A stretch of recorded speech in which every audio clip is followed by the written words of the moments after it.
New video released just hours ago showing the disturbing beating of a New York inmate. Robert Brooks was handcuffed when the incident took place earlier this month. The New York State Attorney General is now investigating. Tonight, disturbing police body camera video shows corrections officers at an upstate New York prison beating a handcuffed inmate for 15 minutes, the day he was transferred into their facility. In the video from multiple body cameras released today by New York State Attorney General Letitia James, you can see officers choking, punching, and kicking 43-year-old Robert Brooks in the face, torso, and genitals on December 9th, as two sergeants and a nurse simply watch and never intervene, according to a deposition by an investigator. As Attorney General, you have my word that we will use every possible tool available to us to investigate this death thoroughly and swiftly. Another example of what we deem standard police work in America shows a gang of police officers attacking a handcuffed inmate and beating him to death. Not sure if this particular cop realized his colleague that watched the brutality had a body cam recording the entire thing, but eventually it didn't matter to him anyway. It happened at the Marcy Correctional Facility in Utica, about 50 miles east of Syracuse. Brooks was pronounced dead the next day at a nearby hospital. A preliminary autopsy ruling Brooks' death a homicide caused by asphyxia due to neck compression. New York Governor Kathy Hochul ordering the termination of 14 prison staffers, including bystanders. Brooks was serving a 12-year prison sentence for stabbing his girlfriend in 2017. An attorney for his family telling ABC News in part, Mr. Brooks was fatally, violently beaten by a group of officers whose job was to keep him safe. He deserved to live. So while this crew murdered an inmate, it seems that their consequences so far are that they'll lose their jobs, which usually means they'll pick up another in a nearby city. But this is a good time to realize the proposed plans to change that policy of sometimes firing bloodthirsty, murderous cops. We have to reinvigorate our police. We have great police. They're not allowed to do their job. If they do their job with gusto, which is what we want them to be fair. And you know, the sad thing is you'll always have a bad apple. And, you know, hundreds and hundreds of arrests, one bad arrest, and it's on the front page of every newspaper. And these people are incredible. They want to do their job, just like the Border Patrol. They want to do their job. We're going to let them do their job, and I'm going to give them immunity. We're going to protect them because they do things, and they end up getting sued. They lose their family. They lose their house, they lose their pension, they lose everything. It's weird how these bad apples keep killing unarmed or handcuffed people in custody, and more bad apples keep showing up. It might be because we don't care about the lives of the people that they murder. And the guy that endorses it really wanted his voters to know that he wants more of it. We're going to give our great police, they are great, their power back. And they're going to protect us again. We're going to give our police their power back, and we're going to give them immunity from prosecution. So they're not prosecuted for doing their job. The local police are great. They're just not allowed to do their job. They're afraid of losing their pension. They're afraid of losing their wife or husband. They're going to lose their house. They're losing everything. And one of the things I'm doing is giving local police immunity from prosecution. They get prosecuted. When they do their job, they get like your soldiers. We're going to give back our law enforcement. We're going to give them back the respect that they deserve. They are being treated so badly.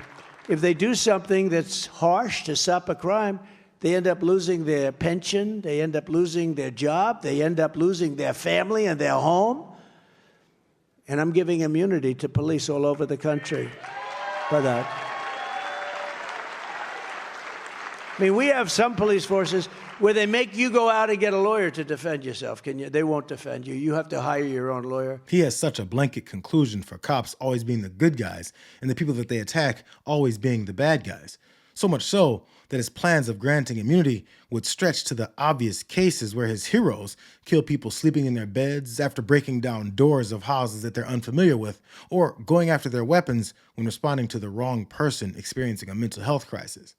But when asked about these instances, he never had the concern to even realize that it happens. Sadia Massey, someone from Illinois, an unarmed black woman, was shot the other day in her home by a deputy sheriff. The deputy has since been charged with murder. You've said police would get immunity from prosecution if you win. Why should someone like that officer have immunity, in your opinion? Immunity? Immunity. I don't know the exact case, but I saw something and it didn't look good to me. It didn't look good to me. Are you talking with the water, right? Yeah, well, police unions are not backing this person either. Okay. But again, why would... Are they going to be charging the officer? I guess they're charging the officer. So why should he receive immunity? Well, he might not. I mean, it depends. It depends on what happens. I'm talking about people that are much different cases than that. We need people to protect ourselves. And by the way, in Chicago, as an example, a few weeks ago, July 4th weekend, they had 117 shootings and 17 deaths. Nobody wants that. Nobody wants that. We need to have our police officers have the respect and dignity back. In this particular case, I saw something that didn't look good to me. I didn't like it. I didn't like it at all. You notice there's no passion behind the way that he kind of sort of heard about cops ending that woman's life, the way that he vehemently talked about giving immunity to cops to get their dignity back. He probably never thought of her again, especially not to call for policies that would prevent it from happening again. And I'm sure many folks will condone this latest murder because it was an inmate that was in prison for attacking and brutally stabbing his girlfriend, which under our legal system doesn't mean random police officers can later kill him while he's in custody. But he did have an impassioned response to the way that many Americans felt about another murder in New York that ended a man's life that people also saw as a criminal one, except it's condoned by our capitalistic system. United Healthcare shooting, the shooting of the CEO in New York. Can you give us your thoughts about that? And what do you make of the reaction around the suspected shooter? Does that tell you anything about how people I think it's a terrible thing. I think it's really terrible that some people seem to admire him, like him. And I was happy to see that it wasn't specific to this gentleman that was killed. It's just an overall sickness as opposed to a specific sickness. That was a terrible thing. It was cold-blooded, just a cold-blooded, horrible killing. And how people can like this guy is, that's a sickness, actually. That's really very bad, especially the way it was done. It was so bad, right in the back. And very bad, thing like that, you can't believe that some people, and maybe it's fake news, I don't know. It's hard to believe that that can even be thought of, but it seems that there's a certain appetite for him. Now, we can't let our society descend further into targeted killings in the streets, even though we kind of already have that, with no major outcry from the powers that be. Actually, in fact, they give excuses for it, with no plan of getting to the root of our normalcy of accepting poor and regular folks meeting that same fate. But the stark difference between the response of those that can do something about it is something our society is paying attention to, as Trump's narrow focus on rich people becomes more and more obvious. Everyone should be paying very close attention to the different media response between watching cops beat a man to death who is handcuffed to a bed and watching someone assassinate a healthcare CEO that everybody hated. That healthcare CEO was responsible for the deaths of thousands of Americans. Thousands of Americans have had their healthcare denied and have died because of that healthcare CEO. And the media was like, it's a tragedy. I can't believe that someone gunned him down in the street. And it was so terrible. Why would he ever do that? When the entire population was like, because he was a piece of healthcare CEO, that's why.